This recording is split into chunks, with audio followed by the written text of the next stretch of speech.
Carlos. Y mire, bueno, estamos en esta semana y platicamos, desde el inicio fue una semana de que se cumplen los 100 primeros días del gobierno del presidente Andrés Manuel López Obrador, y con ello, pues estos ya primeros balances, el primer corte de caja sobre las acciones que ha llevado a cabo. Ya lo que ha llamado mucho la atención en distintos rubros ha sido pues el papel que ha tenido o que ha señalado el presidente Andrés Manuel López Obrador, la importancia sobre en materia económica y por supuesto financiera, y no se queda de lado en ese sentido esta relación que se tiene con los empresarios, estas decisiones financieras que sin duda determinan nada más lo que van en estos primeros días, sino qué es lo que viene para el futuro y las inversiones en nuestro país. Para abundar en esto, saludamos con mucho gusto, y aquí para nosotros es todavía más gusto tenerlo en el estudio, a Zacarías Ramírez Tamayo. Él es editor en jefe de la revista Forbes México, esta revista especializada en el mundo de los negocios y las finanzas. Zacarías, muy buenas tardes. Gracias por estar con nosotros. Gracias a ustedes. ¿Cómo están? Muy bien, muchas gracias. Pues mira, platicábamos de estos 100 días de un tema muy importante que llama la atención, es con los empresarios, ¿no? Esta relación, una vez que el Consejo Coordinador Empresarial, a propósito, ahorita se me viene en mente, ¿no?, que cambia esta presidencia y que vimos ahí al presidente Andrés Manuel López Obrador en una muy buena relación, o eso aparece en cámaras, eso nos aparenta una muy buena relación. ¿Tú cómo ves, luego de una confrontación en el proceso electoral fuerte con este sector? Pues mira, es una relación compleja, pero no pensaría que es una buena relación. Primero, en la campaña fue muy claro que no era el candidato que más les parecía el más adecuado al sector empresarial. Y después, una vez que gana, pues los empresarios son ante todo pragmáticos y actúan en función de sus negocios. Entonces, claro que les interesa tener esta cordialidad, tener estas reuniones, saber sobre todo cuáles van a ser las directrices del gobierno, y eso explica que haya habido estas reuniones, que fueron además en momentos adecuados, digamos pronto, cuando era presidente electo, y también para el presidente, lo ha mostrado en estos meses, pues le interesa mucho que se vea que hay estabilidad, que hay esa capacidad para conducir las riendas económicas, le interesa lo que se vea afuera de México, porque son temas muy sensibles. Cualquier cambio, cualquier pie que pone en un terreno de riesgo puede tener muchas implicaciones y puede echar abajo muchas cosas. Son temas muy sensibles para la economía. Entonces, él también ha buscado mostrar ese acuerdo y que van a trabajar juntos. Pero eso es en las formas, eso es lo que uno puede ver. En realidad, como dije, no era el candidato que esperaban el sector empresarial, y una vez que pasó un proceso de transición muy activo como presidente electo, empezó su gobierno, lo que siguen esperando son las definiciones, son hacia dónde va a ir el rumbo, sobre todo económico, sobre todo la contratación. El gobierno es un gran contratante de servicios, de productos, de obras, y lo que esperan es tener esas definiciones, que se empiecen a detonar proyectos. Ahora, han pasado más cosas que no necesariamente son buenas señales, como fue el asunto del aeropuerto, que, bueno, sí había empresarios de los más renombrados, de los que aparecen en nuestras listas cada año, estaban involucrados con algunos proyectos ahí, son afectados directos, pero más allá de eso, ese proyecto representaba una posibilidad de transformar ese papel que tiene México para la aviación comercial. Había muchos intereses, no solo los que se detonan cuando se construye una obra de ese tamaño, que era muy cara, era, bueno, más bien muy relevante, sino lo que va a generar en el tiempo, ¿no? Entonces sí había ahí muchas apuestas, no solamente si yo tengo un contrato para hacer una torre o para hacer una pista, sino todos los negocios que se van detonando a lo largo del tiempo. Entonces, ese es el proyecto mismo, más la señal que envía acerca de cuál es su filosofía respecto a ese tipo de obras. Entonces, por eso creo tanta incertidumbre dentro y fuera de México. Más como perdón que te interrumpa, más como el estilo de gobernar, que se está marcando ya una diferencia, y frente a eso cómo se va pues a tomar tanto al exterior como con las inversiones como al interior. Y permíteme hacer una pausa en esto de el aeropuerto. Fue un tema fundamental con los empresarios y una fractura, evidentemente, luego de este anuncio de la cancelación.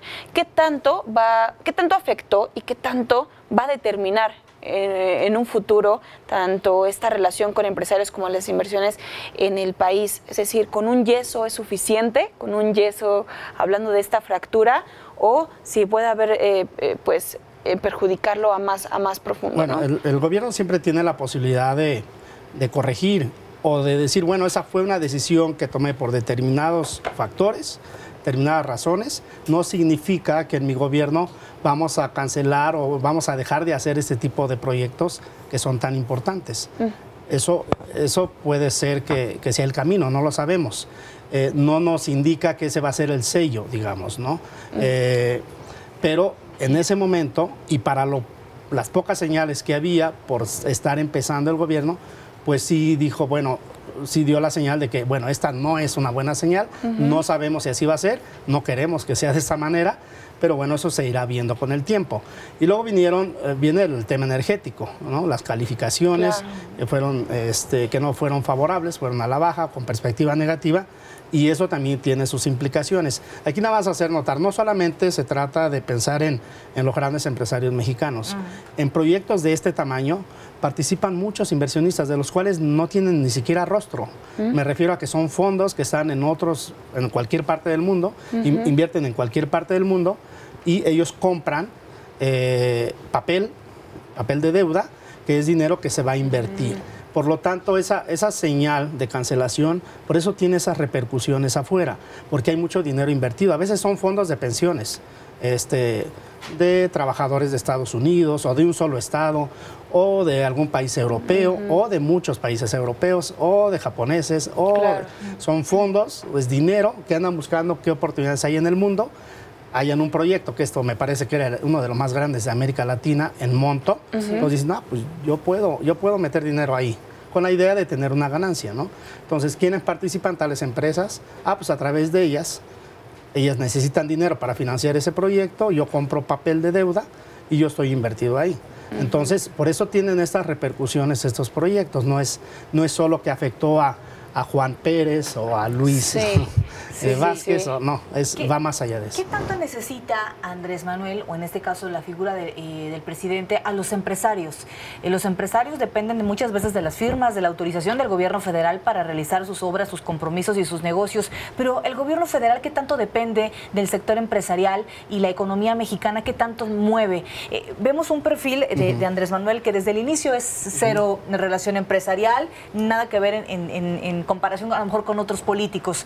A lo mejor lo veo más interesado en beneficiar al mercado más chico, ¿no? Al pequeño empresario, a lo mejor, ¿verdad? Sí, se necesitan mutuamente.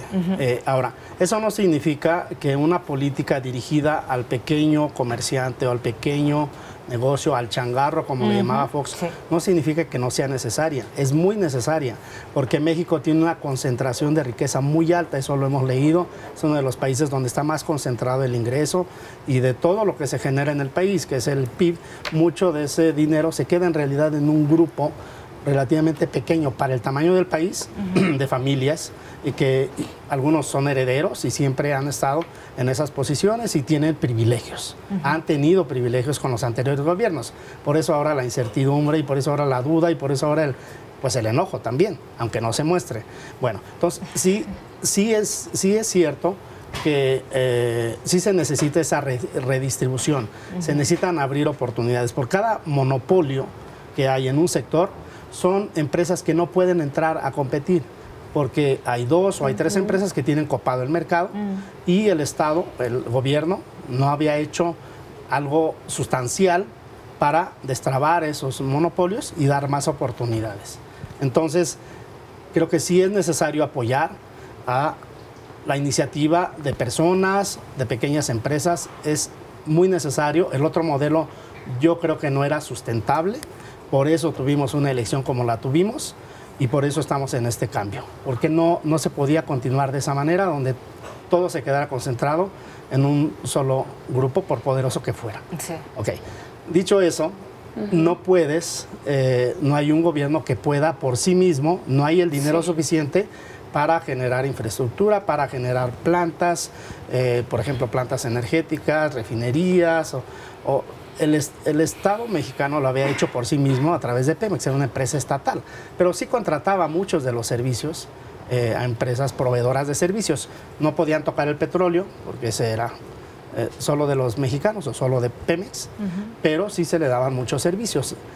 Eso llevado al tema energético, donde pudiera parecer que México ha podido funcionar sin los empresarios. Pues no, sí también ahí había contratos, nada más que no podían producir petróleo. Eso no estaba permitido por la ley, por la Constitución.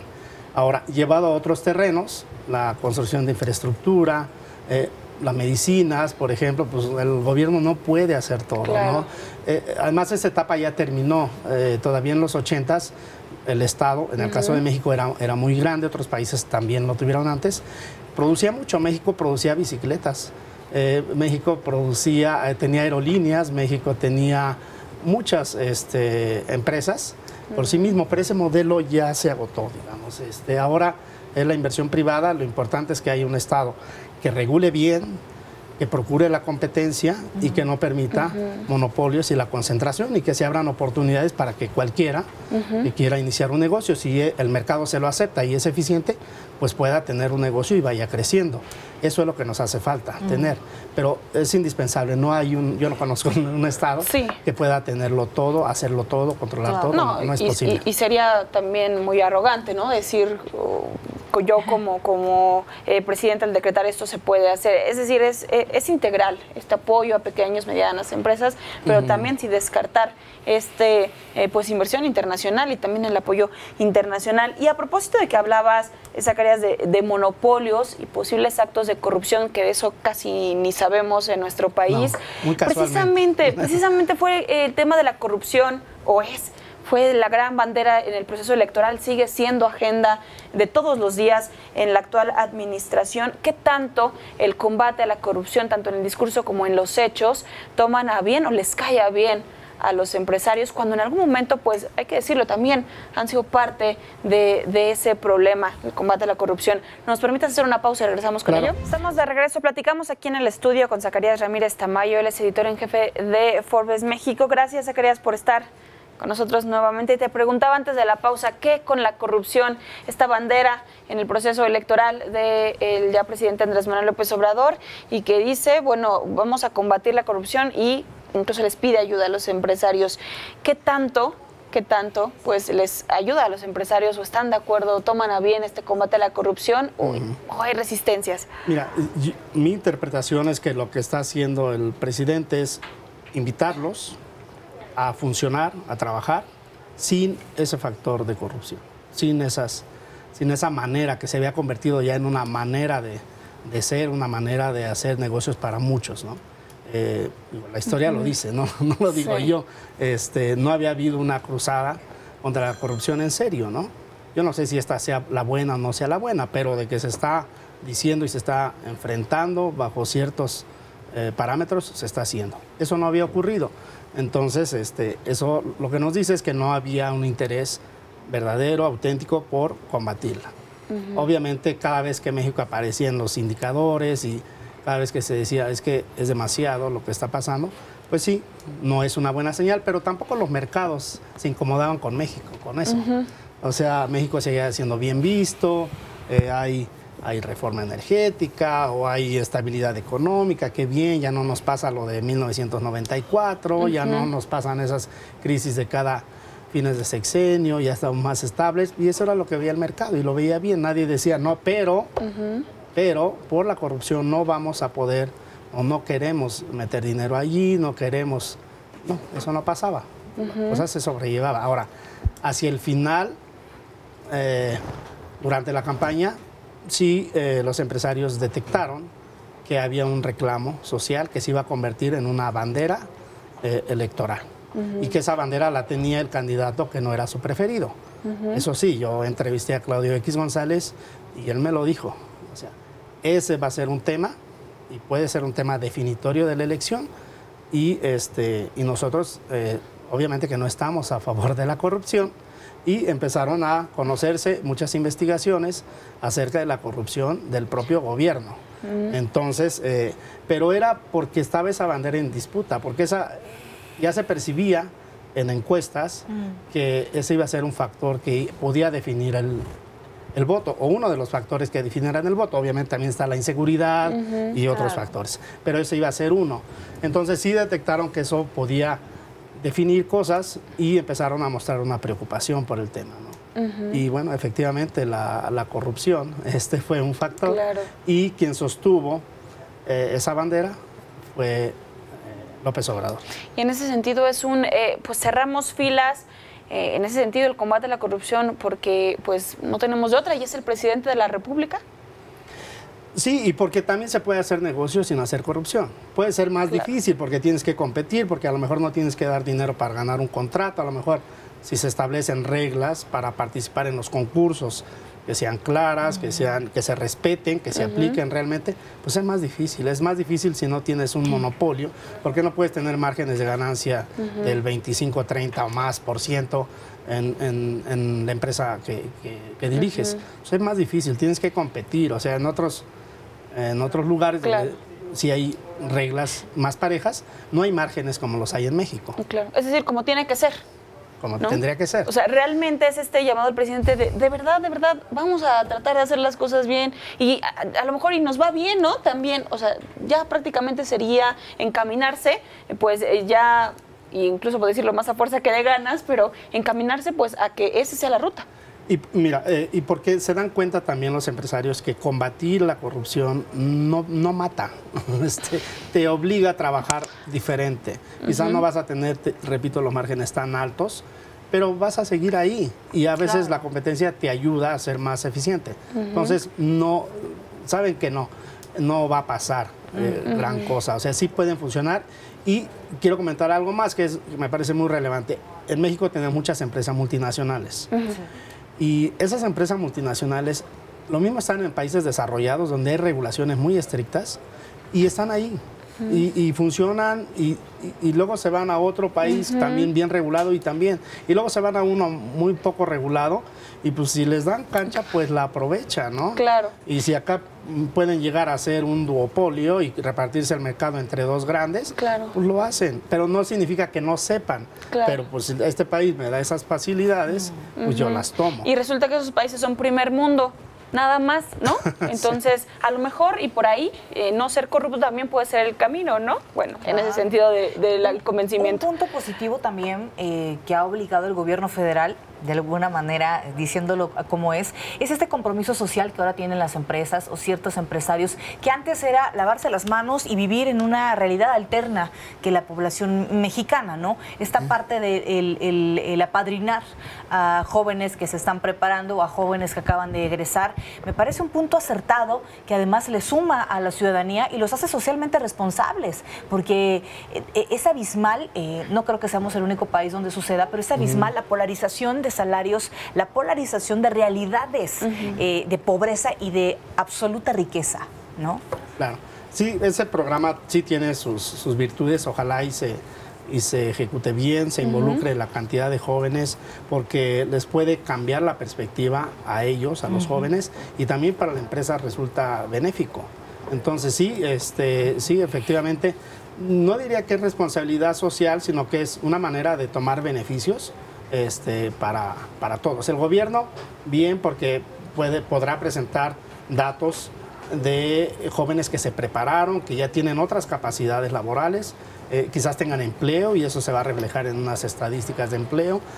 Los empresarios ganan porque les están pagando el gobierno y tienen personas a las que pueden capacitar y pueden trabajar en beneficio de la empresa. Y los jóvenes, de estar sin hacer quizás no Sí. tener un Claro, oficio, sí. pues se están preparando y pueden también terminar con un empleo. Entonces, ese programa yo creo que está bien Ahora, orientado. Zacarías, esto es AMLO hacia afuera, relación empresarios y estas condiciones. ¿Qué pasa con AMLO hacia adentro? Es decir, gabinete de seguridad, equipo de trabajo. Lo pregunto porque este tema de las refinerías de dos bocas, en la que pues por una parte se dijo otra y por la administración, la propia administración, después que siempre no, que se iba a cancelar, no, fue un malentendido. ¿Qué opinión tienes de cómo se está llevando a cabo al interior del gabinete, en el equipo de trabajo de Andrés Manuel López Obrador, esta toma de decisiones y esta revisión de pues las finanzas y los proyectos que impactan económicamente de este tamaño en nuestro país? Pues yo creo que en el gabinete hay dos sectores, digamos. El sector que tiene la responsabilidad de esta estabilidad macroeconómica, de que proyectar esa estabilidad hacia afuera, que es el equipo de Hacienda, quizás en el Banco de México, son técnicos, y por otro lado tenemos el área más política, digamos, ¿no? Encabezada por el propio presidente, ¿no? Entonces a veces pues entran en fricción porque pues son lógicas diferentes, ¿no? La parte política pues lo que quiere es mostrar, ¿no?, que va a llevar las cosas en un sentido, que tengan un impacto, que la opinión pública dé esa aprobación. Y a veces las medidas técnicas no son las más populares, ¿no? Claro. Son necesarias en Sí. ocasiones. Entonces me parece que son dos lógicas, pero yo creo que ese tema, por un lado, yo creo, no puedo mencionar casos, pero en todos los equipos de gobierno a veces se entran en estas contradicciones que parece que no se comunicaron, ¿no? Eso ha pasado, ¿no? Pasó con Peña Nieto, pasó con Calderón. Pero yo creo que aquí lo importante es que no se conoce un plan de rescate integral de las empresas del Estado para que el gobierno ha puesto como prioritarias, ¿no? Como Pemex, como CFE, por ejemplo, de las que es claro que el gobierno tiene depositadas muchas expectativas ahí, una especie de recuperación hacia el Estado, pero no ha presentado un plan. O sea, decir voy a apoyar con tanto dinero a Pemex, pues sí, pero tiene que ser dentro de un plan y sobre todo cuando son empresas que tienen deuda colocada, es decir, que hay inversionistas, pues tienes que ser más claro todavía y para la propia población. Claro. Entonces tienes que mostrar cuál es tu plan de rescate integral, por qué conviene hacer una refinería y no conviene invertir ese dinero en extracción de petróleo, en plataformas o en exploración, o por qué esa y no la otra, por qué nos conviene, cómo lo va a financiar, cuánto cuesta, en cuánto tiempo, con qué objetivos. Ese plan no se conoce, entonces lo que solo sabemos son este tipo de desacuerdos, ¿no? De que sí la refinería, pero no, mejor lo dedicamos a producción. Si tuviéramos un plan, no daría lugar a este tipo de al interior tener esta estrategia, de entrada tenerla, ¿no? De entrada tener esa estrategia y después saberla comunicar, que también parece que ha sido un desatino en la comunicación oficial en temas tan delicados, por ejemplo, Pemex, Comisión Federal de Electricidad, lo que estás hablando, y que pues si no se entiende al interior, pues mucho menos se puede comunicar. Pues hay dos niveles, o sea, hacia la población, pues no se puede dar un plan con variables, con números, pues comunica simplemente hacia dónde quieres ir, pero debe de haber documentos serios que lo respalden y que digan, sí, los documentos están ahí, y para el que quiera el nivel de explicación más profunda, pues puede acudir, y aquí están los planes de lo que pensamos hacer con Pemex. Claro. Y en el discurso, pues bueno, es más sencillo. Tienes que decir simplemente queremos que Pemex sea esto, ¿no? Claro. Sí, claro. Pues son muchos y amplios los temas y lamentablemente poco el tiempo. Nos queda la espinita de Petróleos Mexicanos y Comisión Federal de Electricidad, pero mira, y lo hago públicamente, que nos vuelvas a visitar, por favor, para abundar precisamente sobre este plan de rescate que dicen, pues no es insuficiente, ¿cuál rescate? ¿No? Y de ahí también el tema de las calificadoras y toda esta polémica. Este espacio está abierto, Zacarías, te agradecemos en este momento que nos hayas acompañado. Gracias. Muchas gracias. Queda el compromiso, si te parece, para platicar de ello más adelante. ¿Cómo no? Gracias. Muchísimas gracias, Zacarías Ramírez Tamayo, el editor en jefe de la revista Forbes México.